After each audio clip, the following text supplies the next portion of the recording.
In this video, Dr. Jordan Peterson explains why you shouldn't be naive. But the plastic types of people are more dynamic, and they're more concerned with transformation. And in order to get a system optimally stable and dynamic, you have to have a continual interplay of those factors. Because static doesn't work because everything changes. That's the problem with conservatism. And the problem with liberalism fundamentally is, yes, everything changes, but you have to bring forward some structures from the past. So it's very, very difficult to get that balance correct.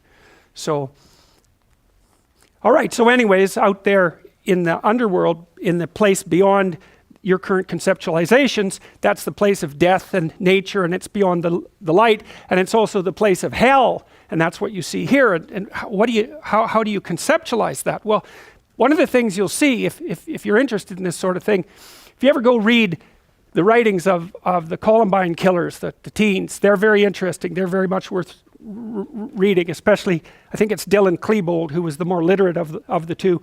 But he tells you exactly where he went after brooding and brooding and brooding on his isolation and segregation from mankind. So he's out there beyond, he's out there in a chaotic domain, and because he's tortured by that, his thoughts take an unbelievably dark turn. Like, it's unimaginably dark. If you're interested in that sort of thing, you could read that. There's another book you could read called Panzram, P-A-N-Z-R-A-M, and it's a fascinating book. It's about this guy who, I think he raped 1,200 men. So that sort of tells you what sort of guy he was. Extraordinarily physically powerful and brutal and malevolent. And he was kind of a juvenile delinquent type, and they put him in a reform school, and he was not well treated in that reform school. It's sort of like the worst of the Canadian residential schools. And when he came out, he was not a happy boy. And so he spent the rest of his life trying to be as destructive as he could possibly imagine, and purely, consciously, with malevolent intent. And then, and believe me, he was pretty destructive. He kept track of the dollar value of all the buildings he burned down. He tried to start a war between Britain and the United States. Like, he was all out for all-out mayhem. His dying words, that they're going to hang him, he told the guy who was going to hang him, he said, "Hurry up, you Hoosier bastard. I could kill 12 men in the time it takes you to hang me." And that's exactly the sort of person he was. And he made friends with this physician in the prison, who he thought was like the first person who ever did something nice for him, gave him $1 for cigarettes, if I remember correctly, and the physician encouraged him to write his autobiography.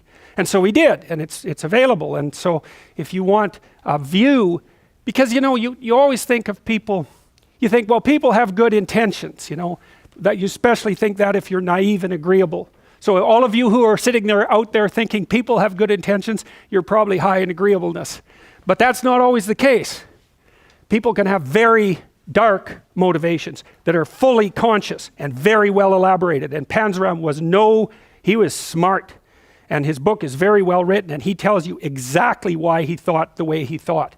And so it's a good glimpse of exactly this sort of thing, where you can get to, if you want to, by brooding on your specific misfortune. And his basic credo was that human beings were so reprehensible that they should just be eliminated. And believe me, that's what he was trying to do. And these people who do terrible things, like the Columbine shooters, that's exactly what, for lack of a better word, they're possessed by. It's sheer malevolence. And the Columbine kids had a much more spectacular catastrophe planned than the one that actually occurred. And they knew it was going to be a full-blown media circus. And lots of these people who engage in those sorts of mass murders, they know about the other mass murderers, and they're engaged in a competition. And the competition is who can do the most brutal thing the fastest, something like that. So you can't just be thinking about people who have good intentions but have somehow gone wrong. If you ever meet someone who isn't like that and you think that, you're just a tree with ripe fruit to be plucked. So you don't want to be in that situation. You have to keep your eyes open. And so, anyways,